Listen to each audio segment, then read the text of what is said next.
Ethan's Haunting, a tale of digital neglect and revenge. In a quiet suburban neighborhood, tucked between rows of identical houses, the Jacobs family lived in their 3-bedroom home. Their lives were uneventful, mundane even, but their son, Ethan, was anything but ordinary. At 12 years old, Ethan spent most of his life glued to screens, on the internet, his digital escape from parents who barely noticed his presence. Ethan's parents, Julie and Mark, were always busy. Julie worked long hours as an attorney, while Mark spent his time chasing deals in the world of real estate. Their solution to parenting was simple: hand Ethan his device and let the internet take care of him.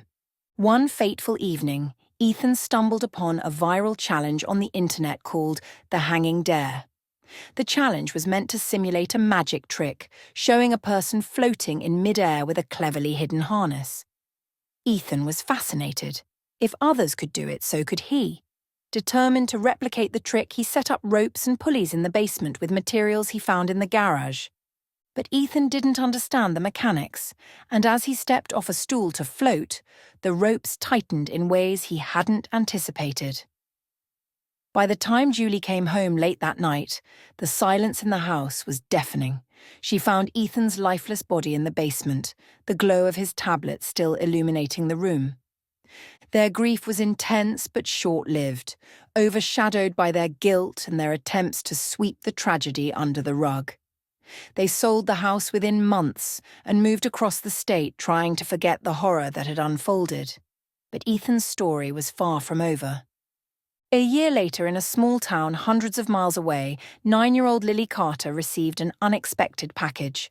Her parents, much like Ethan's, let her spend hours absorbed in the digital world. They barely noticed the box with no return address sitting on the porch until Lily brought it inside. "Can I open it?" Lily asked. Her mother, barely looking up from her laptop, waved dismissively. Inside the box was a ventriloquist dummy, eerily realistic. Its glassy eyes seemed to follow Lily as she pulled it out. A note was tucked into its lapel. "Hi, I'm Ethan. Let's be friends." Lily loved the dummy instantly, naming it Ethan, unaware of the sinister force it harbored. At first, Ethan the dummy seemed harmless.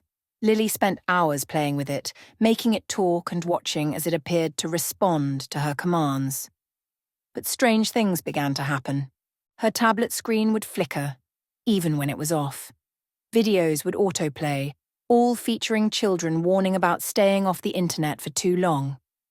Ethan's glassy eyes would seem to shift when no one was looking, and Lily started hearing faint whispers late at night, coming from where the dummy sat. One evening, as Lily lay in bed, Ethan's voice, low and cold, broke the silence. "Lily, where are your parents?" She froze. "They're upstairs." "They don't care about you," Ethan continued, "just like mine didn't care about me." The lights flickered.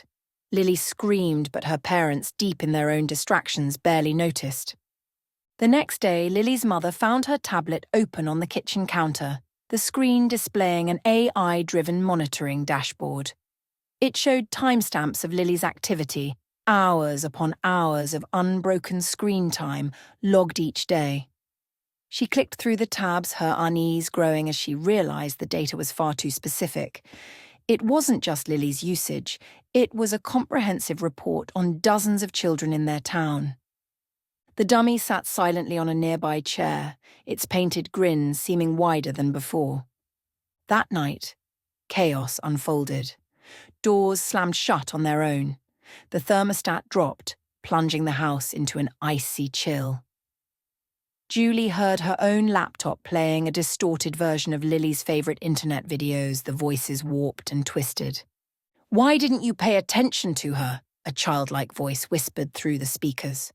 Julie turned to see Ethan the dummy standing upright on the kitchen counter, its head tilted unnaturally, its painted smile now smeared into a grotesque leer. "You're just like my parents," Ethan hissed, his voice a chilling mix of childlike innocence and seething rage. "And now you'll pay." Before Julie could react, the lights went out, and a suffocating darkness enveloped the house. Mark's shouts echoed from upstairs. When Julie rushed to him, she found him writhing on the floor, his skin pale and waxy. Claw marks raked down the walls, but what truly horrified Julie was Mark's eyes, glassy and lifeless, like the dummy's. Julie's own body began to betray her. Her fingers stiffened, her joints locked, and her vision blurred. She stumbled toward a mirror, watching in terror as her reflection transformed. Her face twisted unnaturally, her mouth stretching into a painted grin. Her skin hardened into smooth, polished wood. Ethan's voice echoed through the house, growing louder and colder. "You didn't care for your child.